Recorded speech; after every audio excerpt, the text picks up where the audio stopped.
Hello दोस्तों, आज की कहानी है तेरे नाम इश्क, जिसका ये पार्ट 63 है।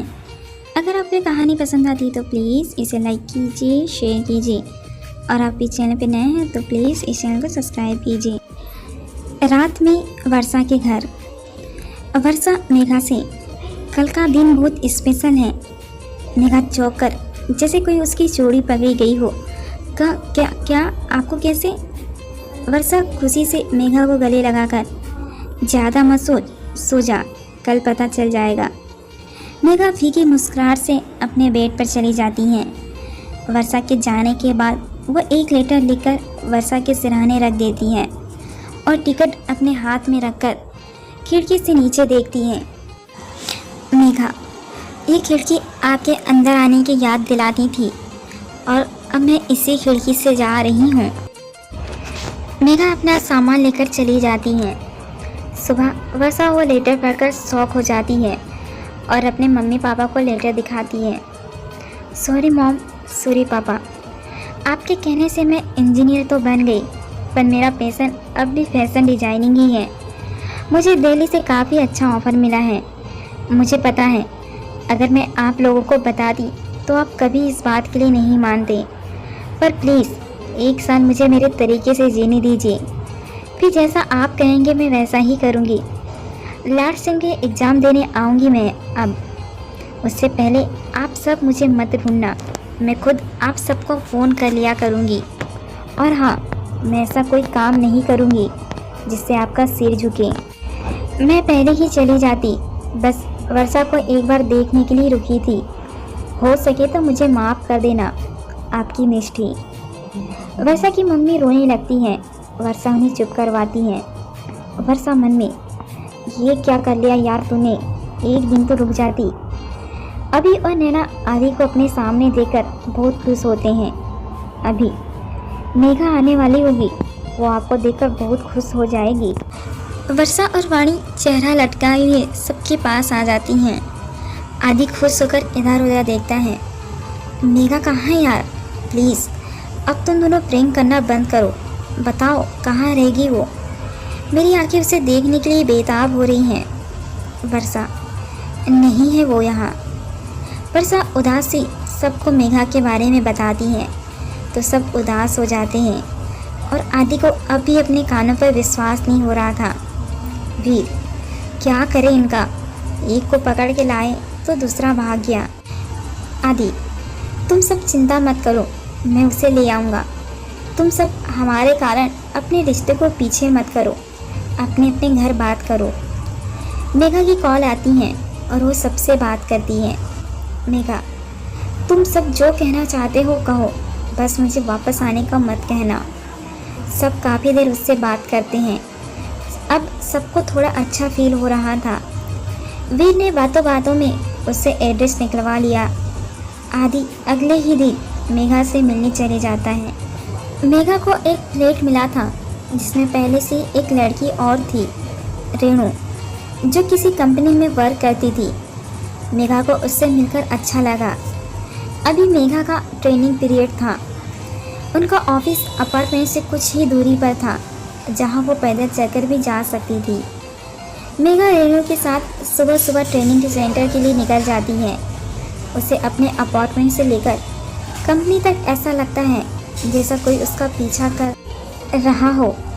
वो बार बार पलट कर देखती है पर उसे कोई नहीं दिखता। लंच टाइम पे मेघा और रेणु ऑफिस में बनी कैंटीन में जाती हैं। वहाँ भी मेघा को ऐसा लगता है कि कोई उस पर नज़रें जमाए हुए हैं। वो खाना काउंटर पर ऑर्डर करके बैठ जाती हैं। वेटर उनका खाना लाता है। जिसने केप लगाई थी और वो अपना चेहरा छुपा रहा था। ये देख मेघा को अजीब लगता है। वो नीचे झुककर उसका चेहरा देखने की कोशिश करती रहती है। रेणु उसके हाथ पैर मारती है। क्या कर रही है ऐसे? वेटर जाने लगता है। मेघा, रुको, और वो वापस आकर उसकी केप हटा देती हैं। मेघा को अपनी आंखों पर विश्वास नहीं होता और वो बिना कुछ बोले वहाँ से चली जाती है। मेघा बाकी ट्रेनिंग्स के साथ काम पर ध्यान देने लगती हैं और रेणु भी अपना काम करने लगी। शाम को जब दोनों वापस निकलती हैं तब मेघा के दिमाग में वही चेहरा आता है। मेघा मन में, आदि बॉस यहाँ, वो सबसे चुप कर यहाँ रह रहे हैं। मैंने उन्हें देखकर कोई सवाल क्यों नहीं किया। रेनू, क्या हुआ है? पहले भी ऐसे चली आई और अब भी इतनी गहरी सोच में है। मेघा बस एक खोई सी स्माइल दे देती है। रेनू, यार तूने उस लड़के को देखा? वेटर था, पर क्या हैंडसम लगता है। कैंटीन में बैठी अधिकतर लड़कियां उसे देखने लगी थी। पहली नज़र का प्यार हो गया मुझे तो उसे देखकर ऐसे क्यों चली आई? मेघा रेनू को घूर कर, मैं यहाँ बस अपने ड्रीम्स को फॉलो करने आई हूँ, मुझे कोई इंटरेस्ट नहीं है इन सब में। बातें करते करते दोनों फ्लैट में आ जाती हैं। अगली सुबह दोनों रेडी होती रहती हैं। तभी बेल रिंग होती है। रेनू दरवाज़ा खोलती है। आप? और कोई सी सामने वाले पर्सन को देखने लगती हैं। वो उसकी आंखों के आगे हाथ हिलाता है, कटोरी दिखाता है, कुछ बोल भी रहा होता है, पर रेनू तो उसे ही एक टक प्यार से देखे जाती है। रेनू को बस उसके होठ हिलते दिखते हैं, मानो उसे कुछ सुनाई नहीं दे रहा हो और बैकग्राउंड में कोई रोमांटिक गाना बज रहा हो। मेघा बाल झटकती हुई आती हैं। कौन है रेनू? मेघा की नज़रें दरवाजे पर खड़े आदि पर चली जाती हैं। आदि एक टक मेघा को देखने लगता है। मेघा गुस्से से रेनू को हिलाती है और बिना हाव भाव के आदि से, जी कहिए। आदि, वो चीनी मिलेगी? मेघा उसे चीनी लाकर दे देती है। कुछ देर बाद आदि फिर आ जाता है। मेघा, बोलिए। आदि, चाय पत्ती भी। मेघा वो भी दे देती है। आदि फिर से आता है तो मेघा उसे हाथ के इशारे से पूछती है। रेनू आदि के बोलने से पहले, आप यहीं पी लीजिए ना चाय, मेघा बहुत अच्छी चाय बनाती हैं। आदि मुस्कुराते हुए अंदर आ जाता है। जी, अब आप इतना कह रही हैं तो पी लेते हैं। मेघा दोनों को अजीब तरह से देखकर चाय बनाने चली जाती है। आदि हाल में बैठकर मेघा को सुनाने के लिए ज़ोर ज़ोर से बोलता है, मैं आपके सामने वाले फ्लैट में ही रहने आया हूँ, अकेला हूँ, खाना भी बनाना नहीं आता। रेनू तो फिर टुड्डी को हाथ का सहारा देकर आदि को देख रही थी। तो आप हम दोनों को ज्वाइन कर सकते हैं। मेघा चाय देकर बिना कोई रिएक्शन दिए रूम में चली जाती है। आदि अपने प्लेट पर आकर वीर से बात करता है। यार, जैसा सोचा वैसा तो कुछ नहीं हो रहा। ना वो गुस्सा कर रही है ना प्यार, वो तो ऐसे रिएक्ट कर रही है जैसे मुझे जानती ही नहीं, जैसे हम पहली बार मिल रहे हैं। वीर, अब आपने रायता फैलाया है, आप ही समेटो। आदि तैयार होकर रेनू और मेघा के पीछे जाता है और रेनू के सामने खड़ा हो जाता है। रेनू खुशी से, आप यहाँ? मेघा आदि को देख आगे बढ़ जाती हैं। आदि अपने कुछ डॉक्यूमेंट रेनू को देकर, कोई पोस्ट हो तो प्लीज़ नोटिफाई मी। रेनू खुशी से वो लेकर ऑफिस चली जाती हैं। शाम को आदि उनके प्लेट पर आ जाता है, जिसे देख मेघा अपना खाना अंदर ही ले जाती हैं। आदि उसे देखता रहता है।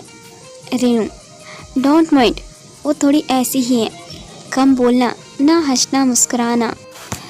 आदि खोया सा बैठ जाता है, धीरे से बुदबुदाकर, जिस मेघा को मैं जानता हूँ वो ऐसी नहीं थी। रेनू, कुछ कहा तुमने? आदि होश में आकर, नहीं, काम हुआ। रेनू, हमारे ऑफिस में तो नहीं, जहाँ मेघा की ट्रेनिंग है वहाँ असिस्टेंट की नीड है, पर सैलरी। आदि उसकी बात पूरी होने से पहले ही, कम है तो कोई बात नहीं, I can manage. Renu, cool, कल साथ चलना। आदि को वही जॉब मिल गई, बस उसका जॉब प्रोफाइल कुछ खास अच्छा नहीं था, पर मेघा उसकी नज़रों के सामने रहती थी और आदि को चाहिए भी क्या था। मेघा को उसे इस तरह वर्क करते देख अच्छा नहीं लगता, पर वो अपने चेहरे से कुछ भी जाहिर नहीं होने देती। 15 दिन गुजर गए थे। आदि ने अभी तक मेघा से एक भी बार बात करने की कोशिश नहीं की थी। मेघा अपने कमरे में सोने की कोशिश करते हुए करवटें पलट रही थी। ये करना क्या चाहते हैं? क्या मुझे अनॉय करने के लिए आ गए? कुछ बोलते भी नहीं, बस देखते रहते हैं। क्यों आ गए आप? संभल रही थी धीरे धीरे, पर नहीं, आपको चैन कहाँ मिलता है। आदि भी करवटें बदल रहा था। मुझे जल्दी ही उससे बात करनी होगी। उसका मुझे देखकर नज़रें घुमा लेना अब नहीं सहा जाता। तुम गुस्सा करो, मारो, कुछ ही करो, पर कल तुमसे बात करके रहूँगा। तुम्हारा यूँ अजनबी जैसा बर्ताव अंदर तक कचोटता है। अगले दिन कॉलेज में नवीन, वीर और अभी डायरेक्टर के केबिन के बाहर बैठकर सर का वेट कर रहे थे। नवीन, फाइनली सब ठीक से हो जाएगा। सर के पास जो क्लाइंट आ रहे हैं, आई होप उनका प्रोजेक्ट हमें ही मिल जाए। अभी, हाँ। वीर, हाँ, फिर वाणी के घर भी जाना है। अभी, ओहो, और नवीन तू कब जाएगा? नवीन, यार ये मेघा और आदि के चक्कर में कंफ्यूज हूँ। वर्षा के मम्मी पापा ने मेघा की नाराज़गी हम पर निकाल दी तो, पर फिर भी एक बार वीर और वाणी का हो जाए तब मैं भी बात कर लूँगा घर पर। डायरेक्टर से मिलने के बाद एक एनजीओ के लिए वेबसाइट बनाने का प्रोजेक्ट उन्हें मिल गया था। दिल्ली। आदि मेघा के फ्लैट में जाता है। रेनू बाथरूम में थी तो दरवाज़ा मेघा ने ही खोला। मेघा बिना कुछ बोले किचन में जाने लगी। आदि, आज मैं तुमसे बात करने आया हूँ। मेघा पलटकर बस आदि को देखती है। आदि, मैं जानता हूँ मुझसे गलती हो गई, पर उस वक्त मैं सही गलत समझने की हालत में नहीं था। माँ के बाद पापा के चले जाने से मैं टूट गया था।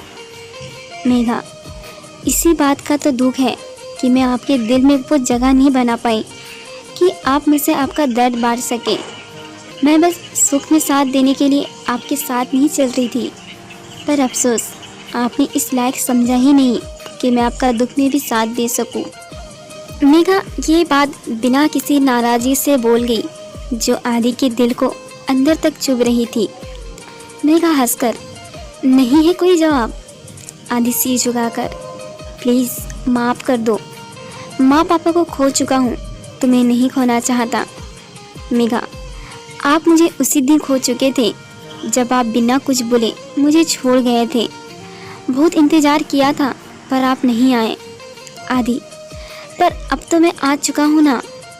मेघा, पर मैंने आपका इंतज़ार करना ही बंद कर दिया। अब आपका होना ना होना मेरे लिए ठीक वैसा ही है जैसे दूसरे लड़के। आदि मेघा के कंधे पकड़ने के लिए हाथ बढ़ाता है, पर मेघा पीछे हट जाती है। डोंट यू डेयर, मुझे छूने की या मेरे पास आने की कोशिश भी मत करना। आदि की आवाज़ अब भारी हो गई थी। मैं उस वक्त यही सोच के गया था कि मेरे ऐसे हालात में तुम्हारे पापा कभी हमारे रिश्ते के लिए नहीं मानेंगे। पहले इतना काबिल बन जाऊं कि तुम्हारा हाथ मांग सकूं। मेघा लगभग चिल्लाकर, तो बताकर जा सकते थे, युग बिना बताए गायब हो गए।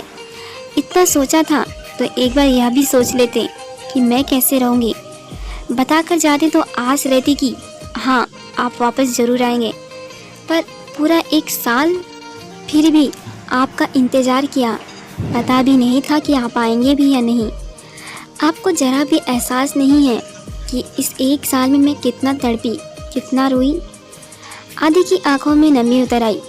मैं भी उतना ही तड़पा हूँ जितना तुम। मेघा गुस्से से, वो आपकी गलती है। आदि, तो मान रहा हूँ ना। मेघा, अभी प्लीज़ आप जाइए यहाँ से, मेरा कुछ भी सुनने का मन नहीं है। आदि भी समझ गया कि मेघा इतनी आसानी से नहीं मानेगी, इसलिए वो बिना बहस किए चला गया। मेघा तैयार होने जाने लगी तो रेणु ने उसे रोक लिया। रेणु, मैंने ये जो सुना वो सब क्या है? मेघा गहरी सांस लेकर उसे सब बता देती है। रेणु, दिल ही टूट गया मेरा तो। मेघा उसकी बात का रिस्पॉन्स दिए बिना ट्रेनिंग सेंटर चली गई। अब वो पहले से ज़्यादा खामोश हो गई थी। कुछ दिन और निकल जाते हैं, पर उस दिन के बाद फिर मेघा और आदित्य के बीच कोई बात नहीं हुई। पर आदि उसकी हर छोटी से छोटी ज़रूरत का ख्याल रखता और रेणु के साथ मिलकर थोड़ी बहुत उससे मनाने की कोशिश कर लेता। पर मेघा तो मानो पत्थर की बन गई हो। आदि मेघा के सामने जब भी जाता, मेघा के चेहरे घुमाने पर एक लाइन ही गुनगुनाता, कितनी भी तो कर ले सितम, हंस हंस कर सहेंगे हम, ये प्यार ना होगा कम, सनम तेरी कसम।